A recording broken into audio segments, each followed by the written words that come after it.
brothers and sisters, we're here once more to increase in wisdom, knowledge, and understanding, and to prepare ourselves as to what we must do in this day and time to help save our people. So I give thanks to the Most High, brothers and sisters, for all things. And our message for the evening is, we must return to raising warriors. We must return to raising warriors. I'm not a big fan of the moment of a revolution, although I know in my mind a revolution is coming. But the reason I'm not a fan of trying to push a revolution is because right now we are not prepared for a revolution. Not psychologically, nor spiritually.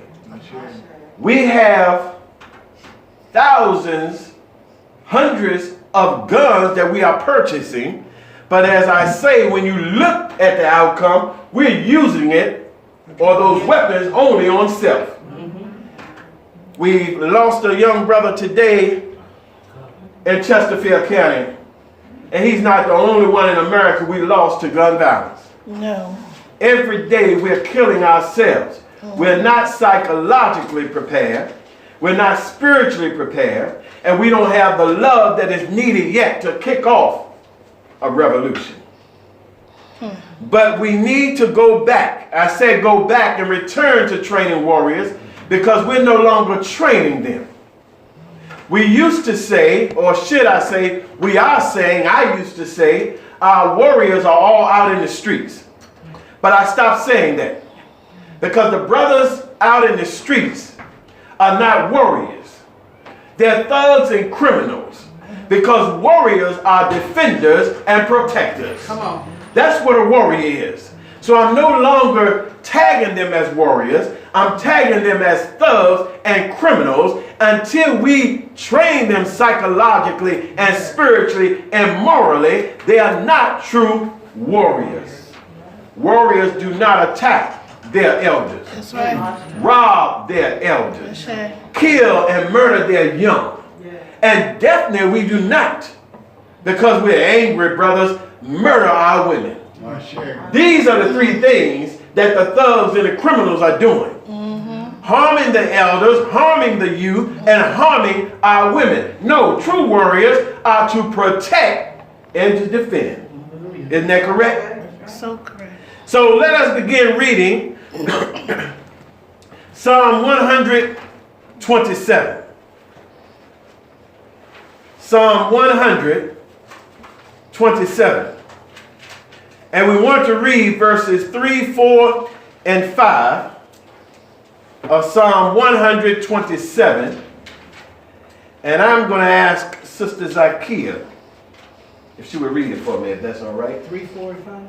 Yes, ma'am. Psalm 127, verses 3, 4, and 5. When you have reached your destination, please say hallelujah or ashe so we know you're there with us. 127, Psalm, verses 3, 4, and 5. And we're going to begin reading. All right? Yes, ma'am. Verse 3. Lo, children are an heritage of Yahweh, and the fruit of the womb is his reward. Come on. As arrows are in the hand of a mighty man, so are children of the youth. Happy is the man that hath his quiver full of them. They shall not be ashamed, but they shall speak with enemies in the gate. Come on. Ashe. Hallelujah. Listen to what David's saying. We need to go back to raising warriors, but we have to understand who these warriors are. David said, blessed is the man. When it talks to the man, it talks to the woman. When it talks to the man, when it talks to the woman, it talks to the nation. So I'm going to change it to make it properly correct. Blessed are the people. Come on. How about that? Love it. Blessed are the people, meaning the children are a gift. Yes. From the Creator. All right? And the fruit, the child of the woman's womb, is whose reward? Yahweh's reward to you. In other words, your children are a blessing to you.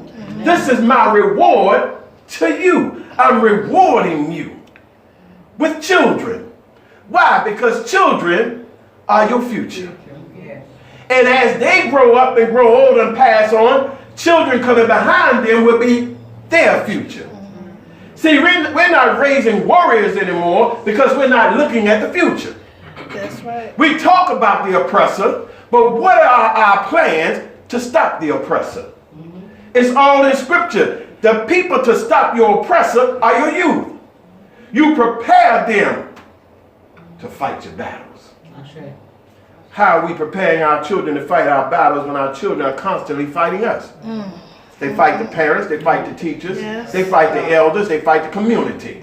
They're fighting all the wrong people. And then when the enemy comes, we stand by and allow the enemy to beat our women, arrest and beat our children, beat us, and murder us in the street. Then we want to march. No fight. That's why I said we're not ready for a revolution. It says that children are like arrows. Arrows are weapons. Listen to me carefully. Arrows are not anything you eat with. It said children are like arrows, weapons in the quiver. The quiver is what? The container that holds the arrow, but the quiver represents the household, the community, or the nation. Children are weapons to the nation. We got to learn to read in the scriptures. The Creator said they're your reward. A reward is something you what? Benefit from. Makes you feel good or help you along the way. These children are your arrows. They're your weapons, said the Creator. And the devil knows that better than us. That's why the devil's getting in their mind, but we're not putting anything in their mind. So therefore, we don't know how to win the battle. Because now the enemy has learned how to use the minds of our children against us. It said that they are like arrows, weapons in the hands of a warrior. In other words, it takes warriors to train warriors. So when we look at the children acting like fools, it's because we, the adults, are acting like fools. It takes a warrior to train a warrior.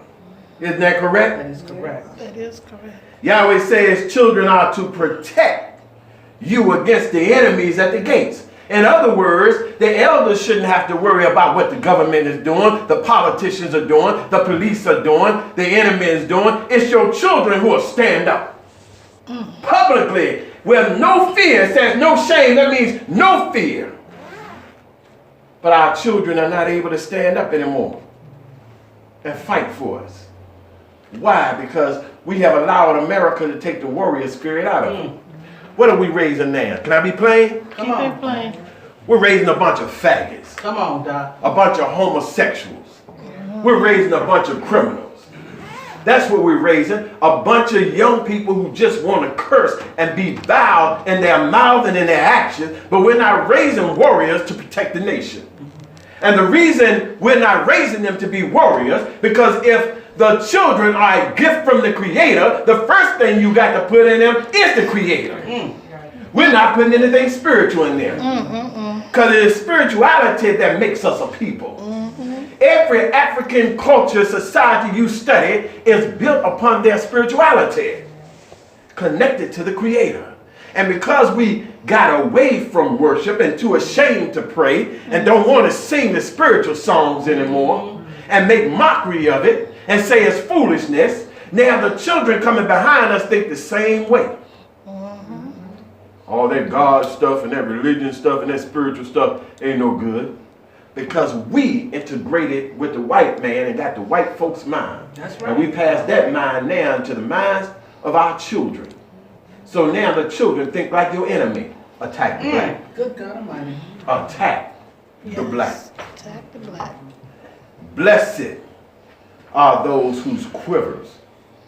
Y'all know the white man training his children. Every day. He know what his blessing is. Every day. He got his children out there training them how to use the bow, training them how to fish, how to camp, how to survive, training them how to build, training them how to raise crops from the earth, training them to know and recognize what plant to eat and what not to eat. He's training them for survival because the white man knows something is coming. The only thing we want to know what's coming is what time the game come on or the drama show. That's all we want to know. Isn't that right? No, sir. We need to go back to raising warriors again because we no longer have any Huey P. Newtons. We don't have any Fred Hamptons. We don't have any Mark Clarks or Bobby Huddins or Kwame Toure's. We don't have these people anymore. There are no more George Jacksons. Where are they? These were young brothers in their late teens and early 20s. Now we're in our 20s, 30s, 40s, 50s, and we acting like idiots and fools. All we want to do is indulge in nonsense. We need warriors before we can talk revolution. Dr. Jawanza Kunjufu wrote 4 books, volumes 1, 2, 3, 4. What is it entitled? The Conspiracy to Destroy Black Boys. Absolutely true. You got to get them. I got them at home. They're good books. He's talking about how we've been set up, what America is doing, what is in the schools, everything to tear down the destruction of black males. Because the European know that the black male is our strength. That's why he attacks the black male from the 3rd grade. That's right. What they call the 3rd grade to prison pipeline. That's right. He sets them up from the 3rd grade. How is a child in the 3rd grade a criminal? But that's how America views every black male. And then when a brother goes through the system, we are so ignorant. We look at that brother and we want to tag him a bad person. Malcolm X said, if you're south of the Canadian border, you're already locked up. We all in the system. We have to understand that they put Yahshua in the system. They did. Martin Luther King, the nonviolent man, went in the system. You're not a bad person for going in the system. A whole lot of us been through the system, isn't that right? That's right. Our best warriors are out there, That's true. but we label them according to what society has put in our mind. This is another reason we can't get ahead and we cannot raise up warriors, because some of the best young brothers out there have been caught in a trap, maybe for a little time, and now we don't have nothing to do with them. Some of the greatest minds, the greatest spirits, the greatest powers, you have pushed back. Because that's what America told you to do. I don't look at it from where a man comes. I look at a brother where he's going. That's right. This conspiracy has been taking place ever since we've been in America. It didn't start here with Dr. Kunjufu. It didn't start with that homosexual name, FBI Hoover. When he laid out his plans, the plan to COINTELPRO, to stop the rise of a black messiah. It didn't start with him. It started with every African that stepped off those slave ships.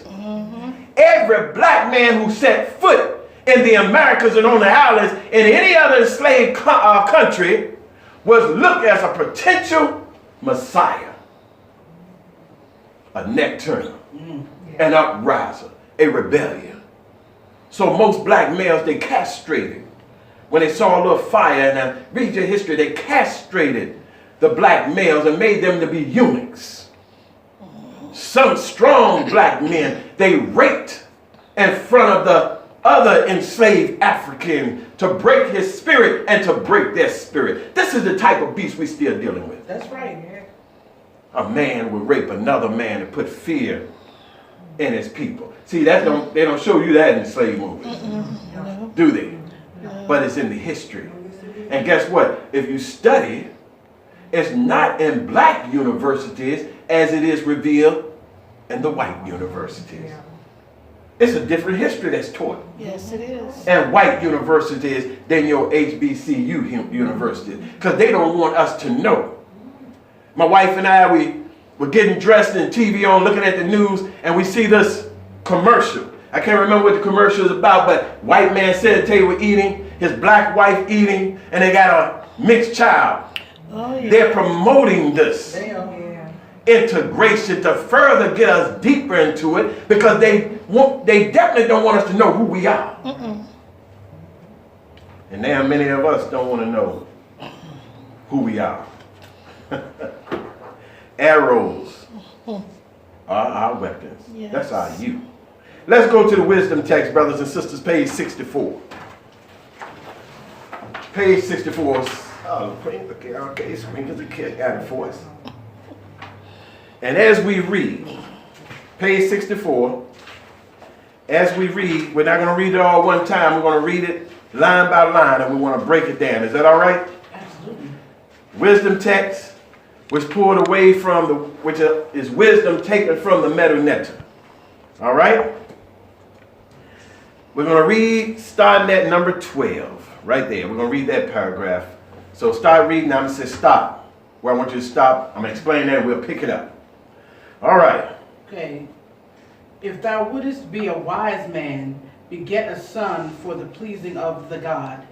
If he make straight his course after thine example, if he arrange thine affairs in due order, do unto him all that is good. Right there.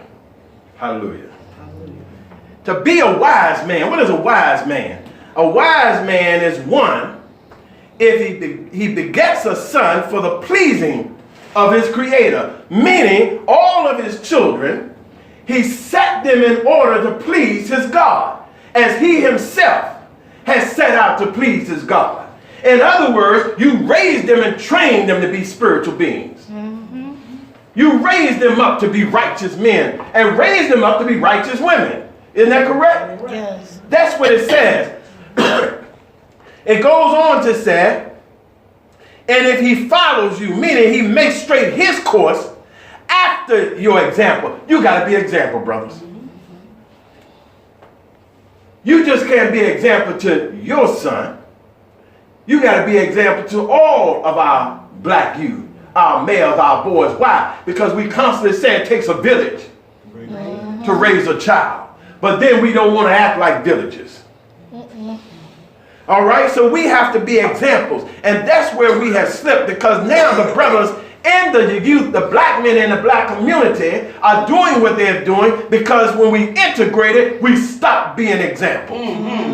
We started acting like white men. Yes, sir. And white men, as you know, never care about their white boys. That's why they always stick them in camps. Black men didn't stick their sons in camps and send them away here and send them away there. We always had our sons with us. If we went this place, we took them to show him how to handle business, or how to do this, or how to do that. Like my father, if he went outside to work on the car, he called us out. Come on, boy. Lift up the hood for me. We had to pop the hood. I knew he knew how to do it. He wasn't lazy. He was training us. Look under there. What do you see? Tell me what you see. Turn the ignition on. Listen to it. That's this. That's that. Get this too. Get that too. They trained us. Now we don't train them. They come out the womb and we pass them on to mama. And mama got them to their grown men. Isn't that today's society? All right. It says, he will follow you if you set your example, and he will arrange his affairs in order. Our sons are disorderly because they see us disorderly. Our affairs are not straight. So how do we expect our sons to be straight? That's right. See, we all jacked up. This is why we can't raise warriors, because we're off balance and we want them to be straight. Yes. We don't want to study, learn anything, or get any better in life, but then we want to put the pressure on the children to get straight A's in school. Come on, children looking at you. Let's pick it up, Sisters Ikea. From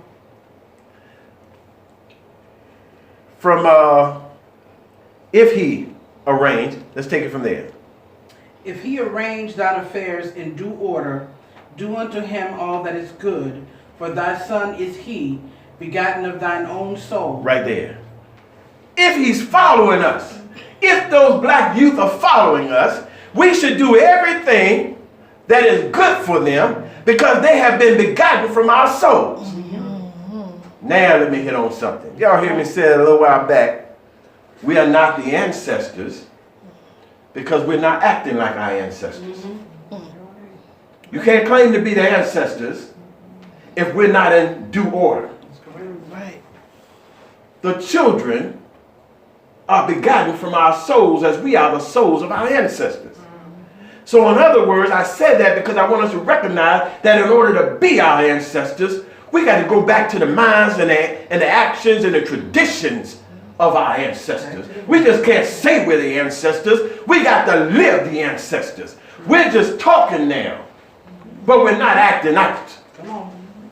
So this is what we're saying. We want our children to look back and say, I follow my ancestors. And if we want them to do that, we got to set everything straight right now. So that they can put their lives in order. Hold on, this is what it means, put my lives in order. When I see my elders, I respect them. When I see a woman of any age, I open the door. When I see a sister struggling with a package, I run and try to give her a hand. I say yes ma'am and no ma'am, yes sir and no sir. I don't drop my trash in my community. I look for the nearest dumpster or trash can. I don't call a woman a B and I don't call a brother a nigger. I don't seek to shoot nobody for money, not unless it's my enemy. And my enemy don't look like me. That's right. Thank you. Nor would I stand on my own corner or the corner of my people and sell drugs to black youth, black men, black women, and destroy communities and families and households. That's what it means by putting our lives and everything, our business, in order. We're all out of balance.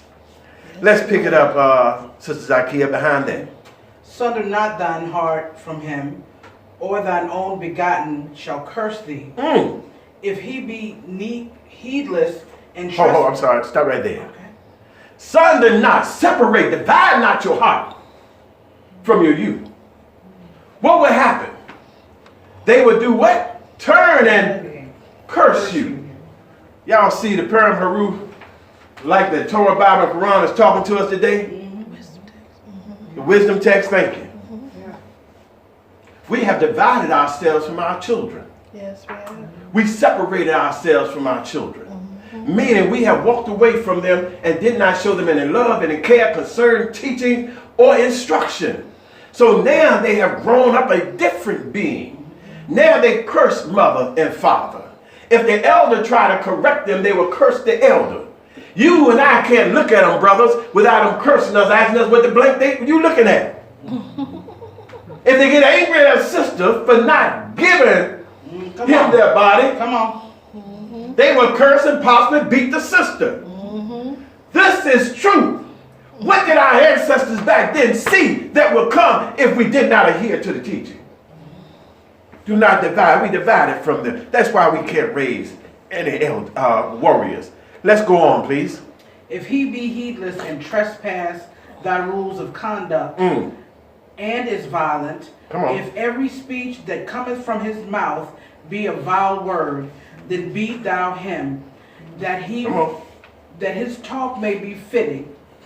Keep him from those that make light of that which is commanded, for it is they that make him rebellious. And they that are guided go not astray, but they that lose their bearings cannot find a straight course. Hallelujah. Wow. If he is heedless, unruly, disobedient, disrespectful, the ancient ancestors said, beat him. He gonna die. See, we gotten into that European mindset. Man, the reason I don't like religion, Torah, Bible, and Quran, see, they talking about beating your children, and that's what they did to us in slavery. No. They tortured us in slavery. They did. There's a difference between a beating, what white folks can call a spanking, than someone abusing a child. Yes. Before the Bible says in Proverbs 22:15, it says foolishness bounds in the heart of a child, but the rod will beat and correct it out of him. But the ancient Kemetic ancestors said before the Bible, so the Bible can't be the curse book. It's only confirming what came before it. Isn't that what it says? Correct. That's Proverbs 22:15. And in Proverbs 23 verses 13 through 14 it reads, withhold not correction from the child. For if thou beat him with the rod, listen, he will not die. That's right. Lord, I don't want to beat my child, I might kill him. No, beat him with the rod, not kill him or abuse him. It said if you tan that hind part, Come on. old folks' way of saying it. You won't kill them. The scripture goes on to say in that chapter of Proverbs, you will save their souls from hell. That's right. It says, beat them with the rod, they will not die. You will save their souls from hell. Because we got into the white man's integration system and now they have their mentality, we no longer corrected the youth. No. Then they got a certain age where they now buck against you. Yes. You can't beat them now because they fight you back. And now we're losing black boy after black boy after black boy after black boy in this system or to the streets. Meaning their souls are going to hell. Absolutely. Because hell don't just mean a place of burning. No. Hell means a situation of a condition that you're in. Something that torments you. Look at the prison system. Look at how many black youth, black males have died in the streets. Whose fault is it? It's our fault. Because we got away from being our ancestors. They beat them in Mother Africa. They didn't kill them, but they tanned that behind. Although it was not historically correct in the original roots when Kunta Kinte came back from his manhood training, his rites of passage. Remember he got smart with his mother? His mother, yes, that wasn't. That wasn't correct. But grandma came later. Grandma had a rod. Yes, she did. And grandma went to wearing on Kunta and reminded him, I don't care how much of a man you are, you will always respect me. I am your grandmother. Really, that's what they did. They whipped us when we got out of hand. Bring you back. We need to bring that back, yes. It's better for us to tan the hind and train them properly than to keep them getting killed on the streets and locked up in the prison system. Me and my wife was at the store one day and a little boy wanted something. It was a sister. And she didn't give it to him. And he went to kicking his mother all in her sheds and on her calf. Yes, he did. Like an ignorant woman, she stood there. Stop it, you heard me. Stop it. Isn't that right? And then behind that, a little later, with the kicking, he followed with the words, I hate you. I hate you. And this is the mother. Yes, sir. You would have had my funeral in that store right there. Right there. At that moment if it was my mother. In the name of the Lord. Yes. And she would have proudly taken whatever America's justice came to her. Because our parents meant it back in the day. Yes. I brought you in this world, I'll take you out of this world. And they didn't blink when they said it, and you saw it in their eyes, didn't you? Who had that type of parent? When the mother spoke and the father spoke, you saw it in their eyes, and that fear came over. That's right. Take a second breath. And as dark as I am, I got sheep white. For fear.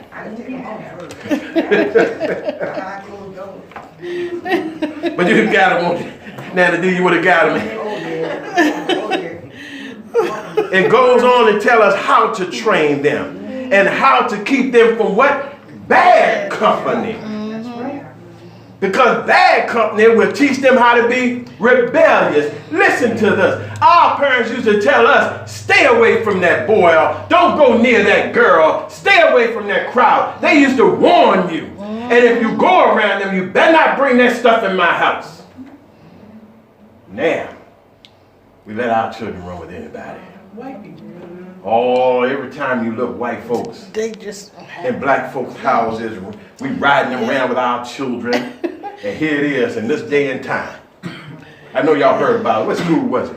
The white boys held the black. Henrico. Henrico. Held two brothers down in the gym. White boys had them bent over like they were performing sex acts on them and using vulgar and racist terms. And I'm trying to figure out how in the world did we would have whipped the snot out of them white boys in my day. Immediately. They would have been too afraid to touch us. Back in the day, all we had to do was look at them. Amen. What kind of whips are we raising now that white boys now in a position where they can manhandle black youth? Come on, black men, y'all understand? Go back in the day. Did a white boy ever come to you? Stepping at you? No, they feared us. They don't fear the black youth Not anymore. anymore. They told us little boy they was going after black. That's what they said. That was terrible. This is, what kind of black youth are we raising? We're raising a bunch of sissies. I told you, faggots, little homos. And people hate it when the ministers say, no, you got to give your children some reality, and we need a reality check. Amen. Big Don faggot, RuPaul, and all these other faggots showing up on TV, and we letting our boys sit there and watch them. Bunch of cross-dressing freaks. When Yahweh said the man don't put on the clothing of the woman and the women don't put on the clothing of the man, the Creator said don't even start it. This is how you don't get there. You don't even dress like them. But every time you can go on social media, you get on TV, as one little boy been on talk show, black woman, little son, not even 8 years old, like to dress up like little girl. He can put on his own makeup and everything, and he's now a little upcoming star. But then you being a hate teacher because you don't go with the flow. Ain't no faggots in my nation. My ancestors were not queers. And I would not disrespect the ancestors. That's why I said we're not the ancestors, because our ancestors didn't do this foolishness we're doing today. That's the address to the black man. In order to raise warriors, black man, we got to get in our place. Yes, sir. Now let's address the black woman. Come on. Let's go to Proverbs 31. Ashe? Ashe. Let's go. Okay, too. Because it takes 3 people to raise warriors. It takes the black man, it takes the black woman, and lastly we're going to touch on the black nation. The black nation as a whole represents the 3rd person. But let's go to Proverbs 31, because everybody looks at Proverbs 31, especially black women, when they have a minister celebration or celebration for a sister, and they want to go to that virtuous woman. Yes. There it is. That is it. Isn't that right? But we're going to touch on, before we get to the virtuous woman, what makes that black woman a virtuous woman? Do we have Proverbs 31? Yes. Let's read verse 1 first. Proverbs 31, verse 1. Ashe. The words of King Lemuel, Lemuel. the prophecy that his mother taught him. What, my son, and what the son of my womb, and what the son of my vows, give. Just verse 1. We'll break it down. Read verse 1 again, sister. Verse 1. The words of King Lemuel, the prophecy that his mother taught him. Hallelujah. Hallelujah. This is a king. Isn't that correct? That's correct. Lemuel means belonging to El, belonging to God. See, in order first to raise righteous children, we need to give them righteous names. Yes. How about it? We give them all types of names, especially from white movie stars and entertainers and athletes, because we like those Greek, Roman, Latin names. We don't like those African, Kemetic, Arab, Hebrew names that belong to us. And see, what we don't understand, words have power, names carry power. That's right. We don't understand that a name gives the child his or her character and spirit. And as you give them that name, you ought to mold them up by reminding them what their name represents and means. That's right. King Lemuel, the prophecy, the teachings, the wisdom that his mother taught him. The mother should be the first teacher. Absolutely. Because she's the first person who's able to mold the mind of the child. Sisters are having babies. We cannot raise warriors because that first teacher who ought to be teaching his son got the son sitting by her side with a bottle shoved in his mouth, and she's clicking all the reality shows. Or she dropped the baby off at mama's house or grandma's house or nana's house so she can run the street with the girls. So the baby is not getting the instructions Because the man is supposed to be out doing his job, providing, and then come home and be the example for that male child. See, it takes the man, but it takes the woman as well. It sure does. So it's setting you up and letting you know, first of all, and Solomon didn't write this, Lemuel wrote this. All the books in Solomon were written by Solomon. My mother gave me instruction. My mother gave me advice. A man shall always be able to lean on his mother until he take his wife. That's right. Did y'all catch that? Come on. That's what you teach your son. Find a woman like your mother. Yes. And mother said, find a woman like me. And lean on me, son, until you find her. And when you find her, if she's like me, now leave me and go to her. Say it again. But we can't raise warriors because the warriors are punks. Because the warriors are like Jody and Baby Boy. They always want to be a mama's boy. Yes. And remember, it took a man to come in and push little Jody out the way. Sure did. And Jody was upset because he couldn't have his relationship with his mama. Because mama didn't teach him, son, you have to be a man. The first teacher is the mother. Yes. Let's go to verse 2. Verse 2. What, my son, and what the son of my womb, and what the son of my vows? Hallelujah. Hallelujah. What, my son, meaning listen, my son, hear, my son, the son of my womb, I pushed you out. You're the son of my vow. I vowed before the Creator to teach, instruct, and lead you. See, again, as the man has a spiritual role in a boy's life, the woman has a spiritual role in the boy's life, and neither one of them right now are there. No. True. The child is left as an orphan without guidance. Have no one to teach them, not the ways of manhood and not the instructions and wisdom. No one is there. Let's go to verse 3. Verse 3. Give not thy strength unto women, nor thy ways to that which destroyeth kings. Break this down. Break it down, Dr. Do not give your strength to women, meaning son. Don't get weak to the opposite sex. Don't go to a stubborn woman, a headless woman, a vile woman, a stupid woman. Let me break it down. Come on. Find a woman like myself. If you are strong, find a strong counterpart. In other words, teach mothers. Your sons are looking for a mind and a soul, not a booty. Yes. Isn't that right? But boys bring daughters home. Now I heard it with my own ears. They bring them before mama, and mama said, what you see in her? And the boy said, she fine, mama. He's just talking about the body. Yeah. She fine, mama. This is what we're raising. This is what's happening in the black community. The reason you cannot raise warriors, because warriors are what? Protectors and defenders. And a warrior is not going to protect and defend what he thinks is a hole. Let's break it down. If he thinks she's just going to give him some sex just for taking her out, he's not going to protect her no more than he's going to protect the next one.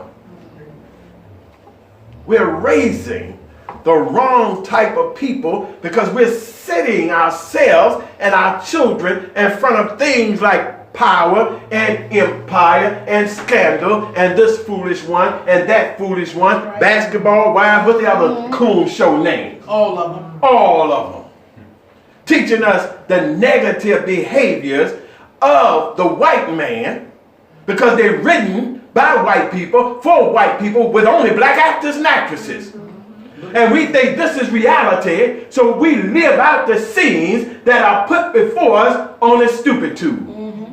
Isn't that correct? Okay. Talk to a lot of youth, they think everything they see in the movie is real. They don't know what reality really is. They think what they hear in the music world, what they see on TV, and what they see on film, to them, that is reality. Let's go to verse 4. Verse 4. It is not for kings, O Lemuel, it is not for kings to drink wine, nor for the prince's strong drink. Now understand, His mother's not against wine. They drank wine in those days. Yahshua, whom they call Jesus, drank wine. She's talking about drunkenness. She's saying, son, you are a king. Whatever your son's role and position in life, we got to teach them to be always sober-minded. You got to represent who you are, where you are, what you are. We don't teach them that anymore. We have mothers now that get drunk with their son and get high with them as well. Yes. I've known of a few in my life. Friends who drank with or got high with their mother. I know. Well, me and my wife knew the brother. Used to sell drugs to his mother. Yes. You see how beastly we have come by following the white man? He used to sell drugs to his mother. What was the movie Wesley Snipes played when they sold drugs to the New Jack City. New Jack City. Hate that movie. I told you what we see, we act out. Hate that movie. Then when the parent died, we stand over in hatred and accuse them of everything. Come on, brothers and sisters, it takes a village to raise a child. So verse 4 is telling us this. We need to instruct them on how to keep that temple clean and strong and sober-minded so that when the enemy approaches, we'll be ready. We can't raise warriors now. See, that white man teaching his sons how to think. That's right. We just want to be stoned and high and drunk, feeling good, right? Isn't that what it's about? Looking good. Looking good. We're not thinking about the war we're in. Now, jump to verse 10. Yes, ma'am.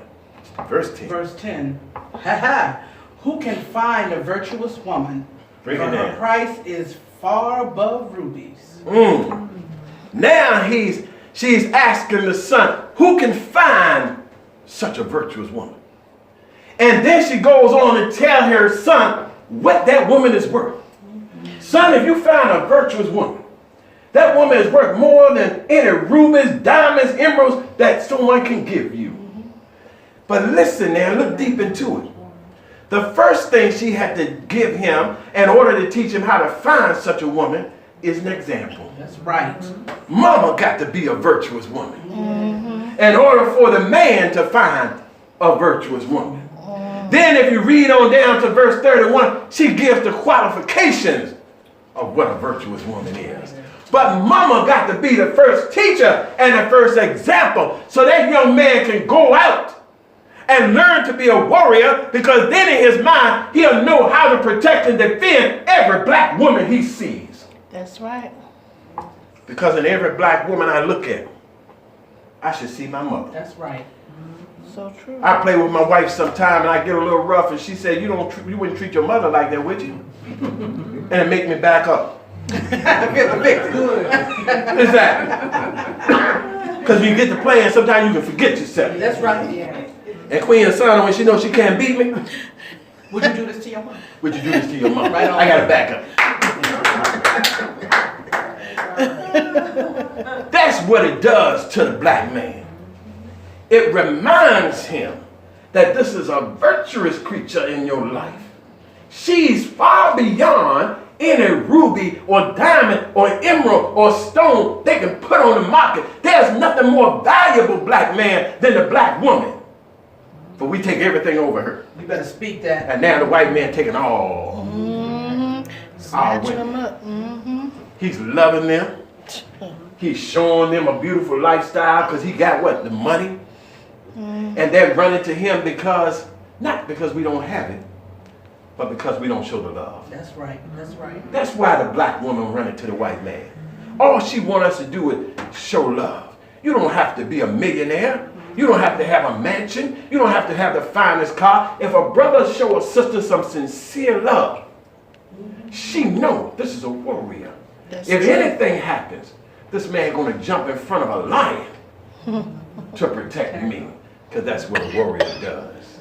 Yes, sir. Ashay. Brothers and sisters, we have to get our lives in order.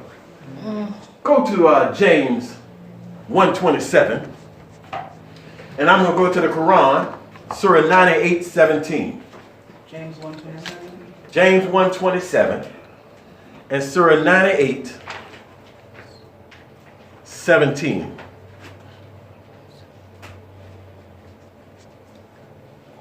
All right. Brother Sekou, do you have your Quran with you, brother? Yes. I'm going to get you to read Surah 98:17 if you don't mind. And we're going to read that after James. You said James 1:27? Yes, ma'am. There is no 1:27, James. James Number 1, I mean chapter 1. chapter 1. Verse 27. There's no James 1:27? Yes.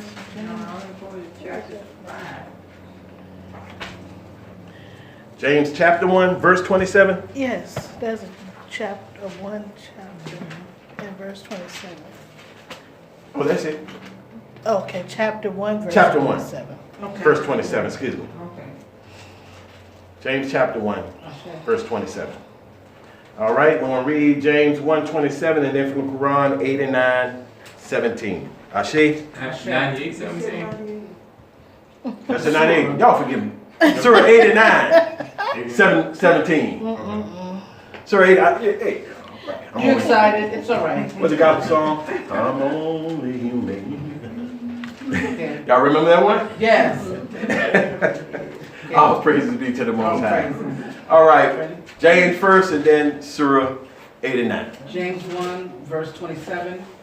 Pure religion and undefiled before God and the Father is this, to visit the fatherless and widows in their affliction, and to keep himself unspotted from the world. Ashe. Ashe. Now the fatherless in many translations says orphans. Okay? Surah the Quran. Surah 89, verse 17. But you honor not the orphan. But you honor not the orphans.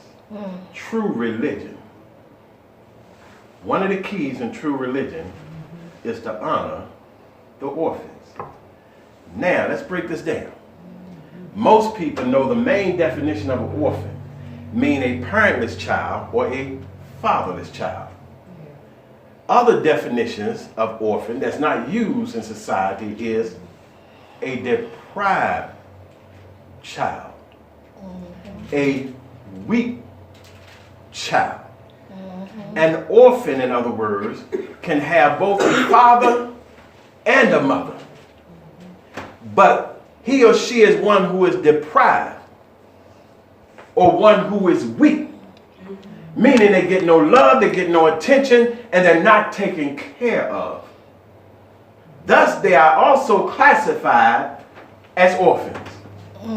The third person we talk about is not an individual itself, but a collective body that makes an individual. It takes a village to raise a child. Now, my question is, how many orphans are out there? How many black children are deprived? How many black children are weak? Yes. How many black children are left to themselves? Oh. We keep talking about a black community, and I don't believe we have a black community, because a black community would not do the things we're doing today. So therefore, we have a lot of orphans running around. This is why we cannot raise warriors. We have children who are being deprived. We have children who are weak socially, weak physically, weak mentally, weak spiritually. They're weak in hunger. They're weak in education. They're weak in what? Shelter. They're weak in clothing. We're not doing anything to take care of them. This is the problem we're having. This is why Yahshua put out the death threat. Y'all didn't know he's threatened us? He threatened the black man, he threatened the black woman, and he threatened the black nation when it came to the black child. Go to Matthew chapter 18. Matthew chapter 18.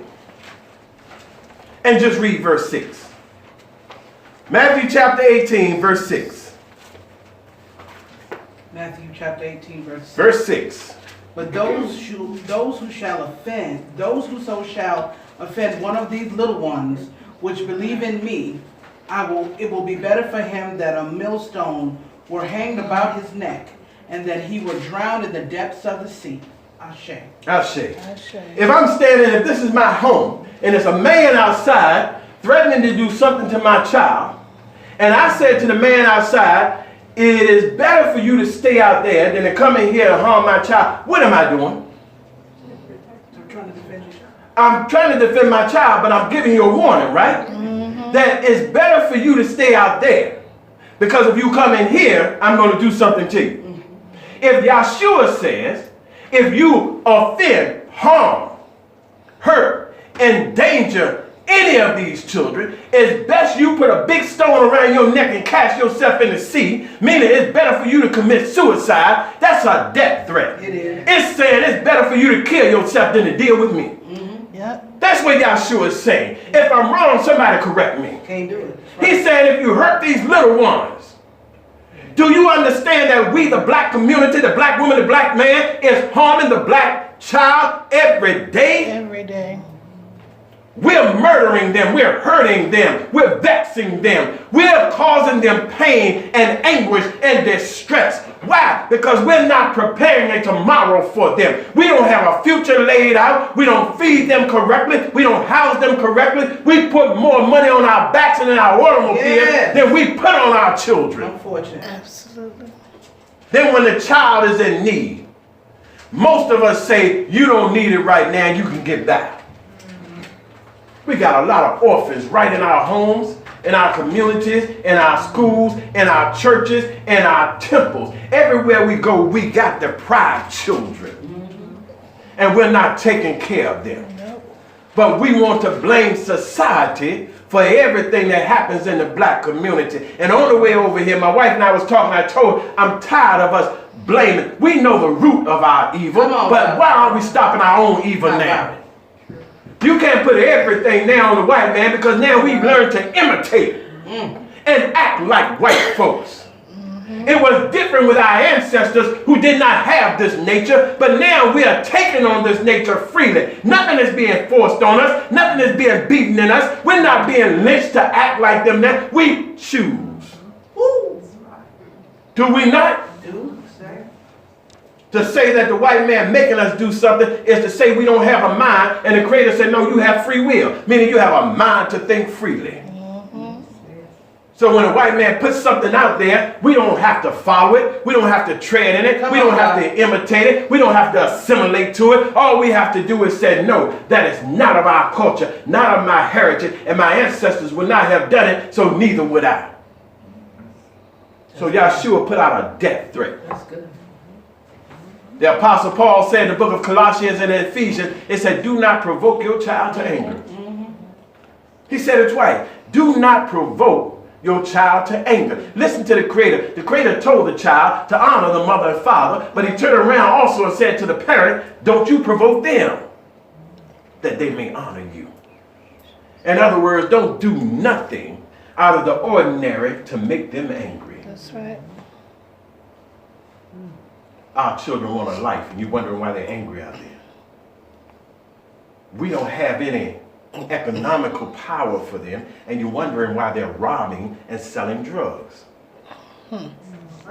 We don't give them any love, and you wonder why the sisters, the young girls, will lay with every Tom, Dick, and Harry because she's just looking for love. Yes. She's looking for it the wrong way, but she's looking for the love that the father did not exemplify with the mother, and the mother never showed to the father. Ooh.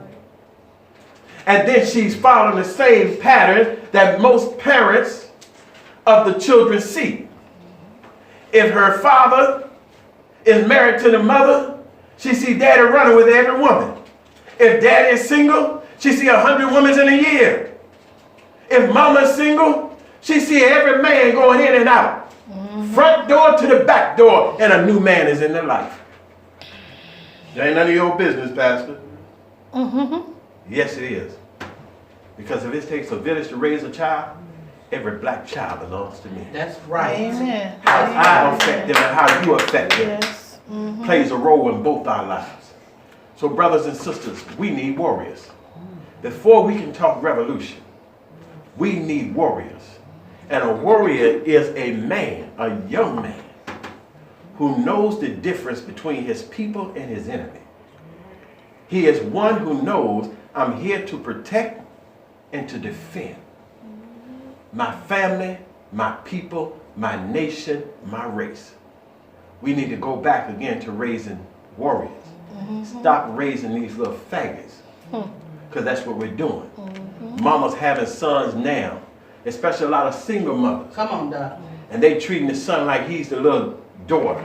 Precious. Or they making the son like a little boyfriend or the man in her life. And the child grows up confused. We're doing it. White folks been doing it. They've been sleeping with the children. Now we're programming our children. Y'all think it won't catch on? Already is. Everything they do. Yeah, it probably already is. I believe it. Everything this devil does, we imitate. Imitate it. That's true. And I'm tired of us imitating the devil and calling ourselves gods and goddesses. Let's go back to raising warriors. Ashe? Ashe.